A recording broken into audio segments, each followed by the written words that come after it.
Hi everyone. This week we're going to be drawing a rhino. And if you're like me, the only time you've ever seen one in person is at the zoo. Unless you've been to Africa or Asia, which I have not. But I have been to the zoo and I have seen these animals in person, and they're amazing animals. They almost look prehistoric to me. Just their shape and their horns, and they're just such unusual looking animals, and they're fun to draw, but they're also very challenging to draw. So this is probably going to be the most challenging project we've done all year. So take your time, don't get frustrated. I'm going to walk you through it step by step, and we are going to shade this with pencil. So hopefully you have some B pencils at home. If you don't, that's okay. You can use your regular HB #2 pencil. But take your time. If this ends up taking you 2 weeks to work on it, that's fine. Here's some actual photos of rhinos. I took these first 2 photos myself at the zoo. And this next photo is one I found online. This just gives you a really good idea of the shape of the rhino's body. So feel free to pause the video and just really stare at the picture and analyze the shape of the rhino's body. Here's a close-up of the face, and you can see all the wrinkles around his eye and wrinkles down by his nose and the size of that horn.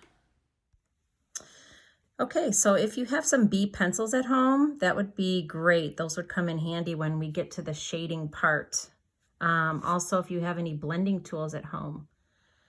But if you don't, that's okay. You can just use your #2 HB pencil. And we've talked about B pencils in class, so you guys should remember what that is all about. But I'm going to just draw mine right now with a #2 HB pencil. And we want to make sure our paper is horizontal, side to side. So make sure you have it laid out like that. And we're going to just start with 2 circles, kind of in the middle of the page, but we want to make sure we leave room for the head here. So I'm going to have them in the middle, but maybe off to the side a little bit.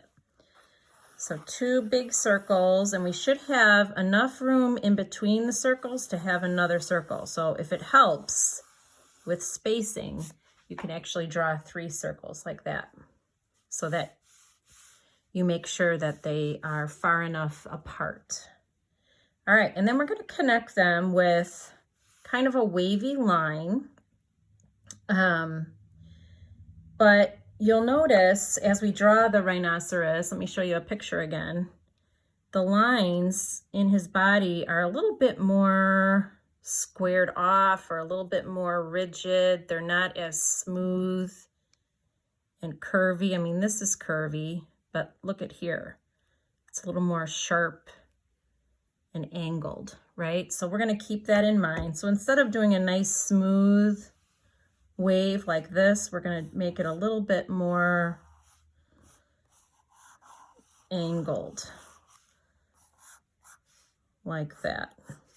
And down here, we're going to do a big curve line. Now let me show you again. Look at his belly. Look how big that looks. So we don't want him to look too skinny. So we're going to make a big curved line like a smile, okay? Now later, if that looks too big or too small, you can always change it. But for now, let's try to make it really big. Okay, for the head, we're going to draw the head in a couple different stages. First of all, we're going to angle down a little bit like that. And often when you see a rhinoceros, you can see that his head looks, it's angled down more towards the ground. So we're going to start to angle it like this. And what I want you to do is draw an oval right here and then another oval like this. Okay, and that's going to help us get the curve of his head. His head, it almost reminds me, let me find a piece of paper here. It almost reminds me of like a bean shape, like a lima bean or something. But it's not that curvy and smooth. It's more kind of boxy. So that's what we're going for here. So when we get to here, we're going to curve down and then out. And then I'm going to extend this a little bit down and then up like this. So I went a little bit bigger than my ovals, but at least my ovals were there to help me get a feel for where to draw it and how to draw it. So this animal is pretty challenging to draw. You may have never drawn a rhinoceros before. Honestly, I have not drawn too many rhinoceroses before in my lifetime. So it's a little challenging. It's not an easy animal. So just be patient with yourself and pause the video whenever you need to and get caught up. I'm moving pretty quickly. But again, pause the video and then get caught up and then start it again. Okay, so we're going to draw his horns, and he has 2 horns, like we said, and the one in the front is huge. It's a really, really big horn, and we're going to start it with a curved line like that at the bottom. So right on his face, near the top here, we're going to draw this curved line, and then we're going to come up and draw that horn shape.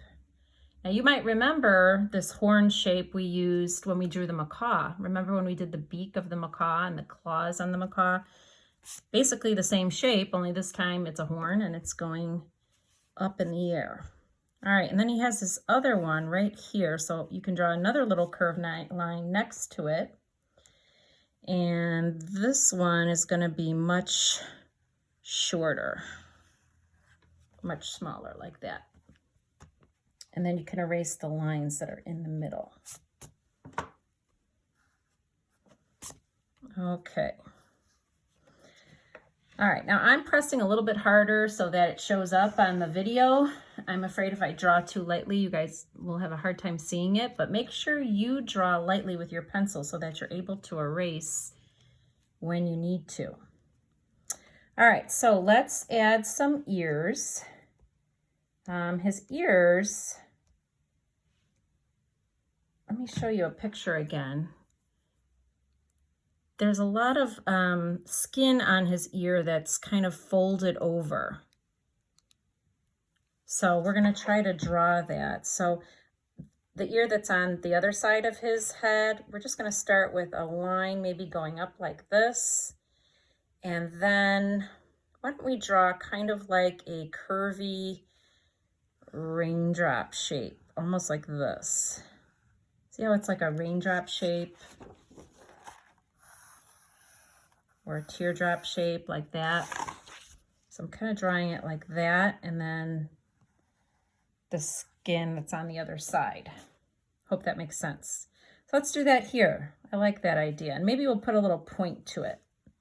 So it's like a raindrop shape,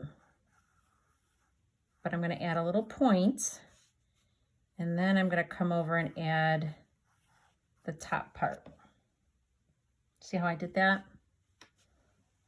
Okay, and then he needs an eye. His eye is going to be down here, kind of in the middle of his head, but maybe a little bit closer to the horns. And I'm just going to draw a little football shape, but I'm going to have the top part curved down a little bit more. So let me show you what I mean. I'm going to draw a football shape like that, but I'm going to have this line curving, extending a little bit longer, and coming down a little lower, like that. And then we need a nostril. But before that, I think I want to extend his face a little bit more down here. I want it to go a little bit lower. Okay, so now I'm going to add that another kind of raindrop shape right there for his nostril. Okay, so now we're going to work on the legs. And the first leg, I want it to be kind of under this circle, this first circle. I'm going to start with a big curved line like this. And then I'm going to just angle in a little bit. And then come down with a two straight lines. And then I'm going to draw a big foot. And it kind of curves forward and down, and then it kind of curves backwards too, like this. It kind of reminds me of an elephant's foot. Nice and big, like that. Okay, so there's one leg. And you can either just double this up, or if you want it to look like he's walking, maybe like in this picture, see how it looks like he's walking a little bit? We can maybe have this leg coming back like that. And then draw his foot. Okay, so this is where the foot's gonna end for the two legs that are on the front side of his body. This, I'm gonna be a little higher up, and that's where the foot's gonna end on the legs that are on the other side of his body. Okay, now we want to do those hind legs, and I'm realizing, I think I'm drawing his head so big that I need to make his body a little bit, I don't think I made my circles big enough. So I'm going to move this back. I'm going to move my circle, or just make my circle bigger so I can make his body longer. So again, this is not an easy animal to draw. It's not easy for me. So I know it's not going to be easy for you guys. But since we're drawing in pencil, and if we're drawing light enough, we can always make changes like that. So doesn't that look better? He just needed to be longer. Okay, so now I'm going to draw a big curved line like this. And I'm going to come in. So it's getting a little bit skinny here. I'm going to go back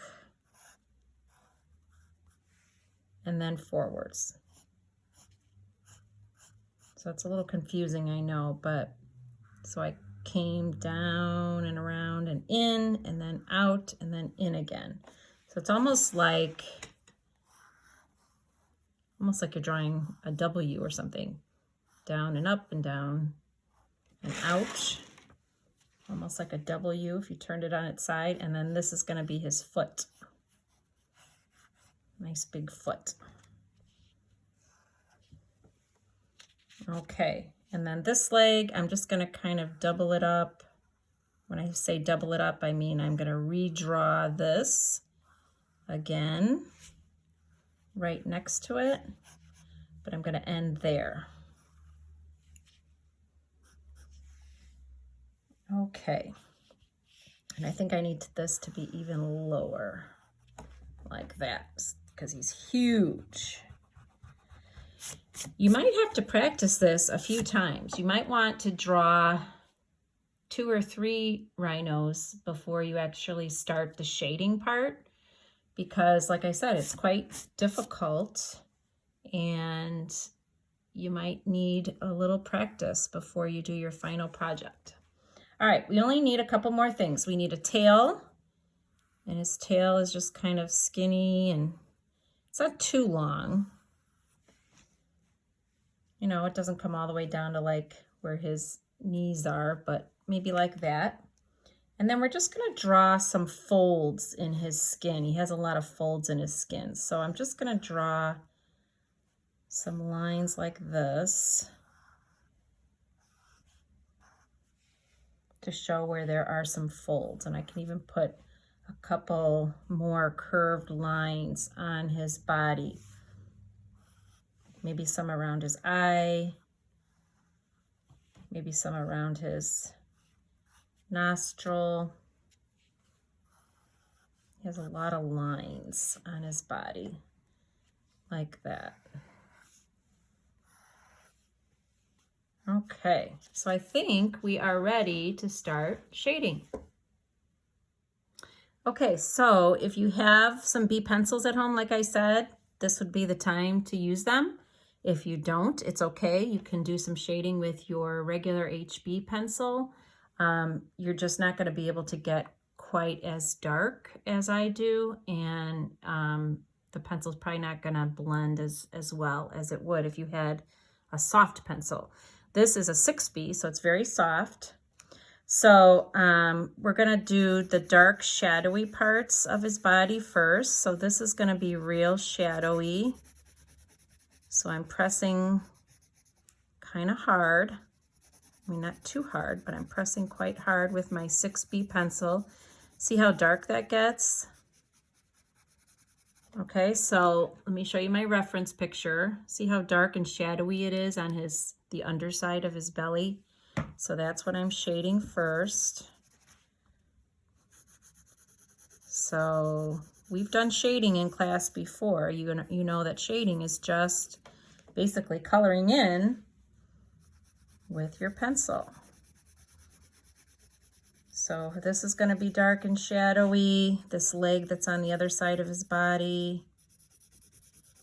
But I'm not going to shade the whole leg. I'm going to stop maybe about there. And I'm going to shade this leg. And then I'm going to use my blending tool. Now, you might not have blending tools at home. That's okay. You can always just use your finger. And we've talked about this in class. Technically, you're not supposed to use your finger because of the oils on your skin. And really the only thing that will happen is maybe over time you're drawing, the paper will turn a little bit yellow over time, but I don't think it's that big of a deal. So if you want to just use your finger like that, you can. See how it's smoothing and blending? But a blending tool is going to work better than your finger will. So I'm just rubbing like this. Now again, if you don't have this, you can just use your finger, it's okay. But I want to show you using a blending tool how nicely that will smooth out. So I need to add a little bit more pencil here. So the way we get darker values, and we've talked about this in class, is by either using a darker pencil, a softer pencil, or we also can get darker values by pressing harder with our pencil. Okay. So we want really dark values for the dark shadowy parts.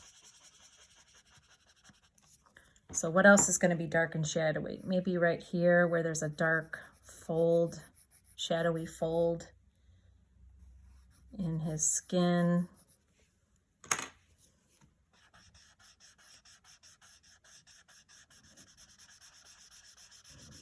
And for the light parts, there's enough pencil, there's enough graphite on this blending tool, as you can see, to add some shade to the light parts of his body. Now, nothing on his body is going to stay perfectly white.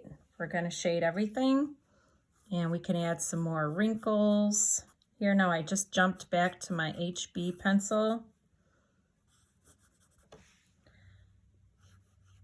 I'm adding some wrinkle lines, and I can add even a little bit of shading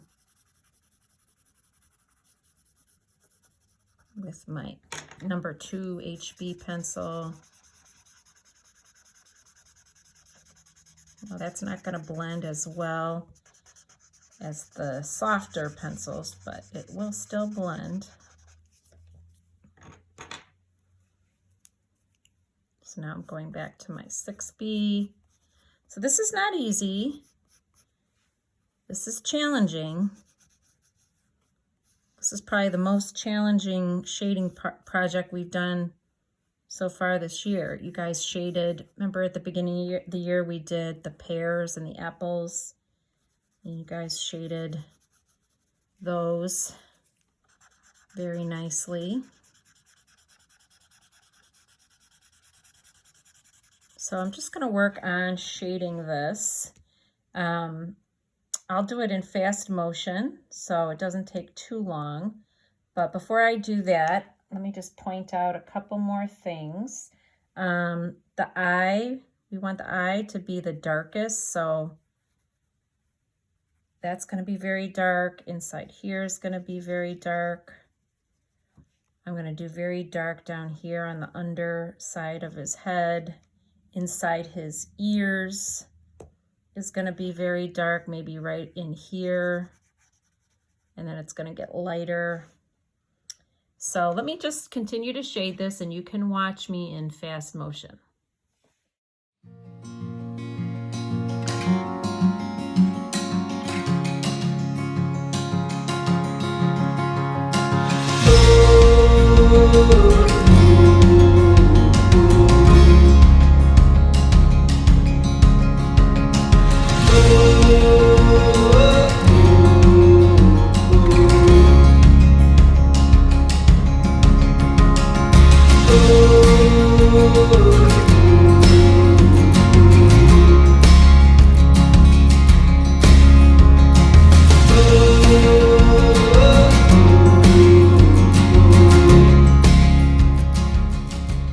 So hopefully you noticed that I added a lot of these wrinkle lines, these fold lines in his skin. So just kind of some curved lines like this. They almost look like stripes. I put a lot around his eye. So I put a lot of curved lines above his eye and underneath his eye, under his ear, over the nostril and below the nostril. So there's a lot of these little kind of wavy, curvy lines. And I could have done more even, but take your time. You know that normally we take at least 2 full class periods to work on this. So, and practice drawing the rhino a couple of times before you start doing the shading. And I don't expect your shading to look just like mine. I mean, I've been doing this a long time, but I do want to give you something to shoot for. So take your time, and I would love to see what you come up with, what your drawings look like when you're done. So I hope you have fun doing the rhino project. And remember, take your time. If you work on these for 2 weeks, that's fine. Whenever you get done, send me a picture. I would love to see them. Have a great week, everybody.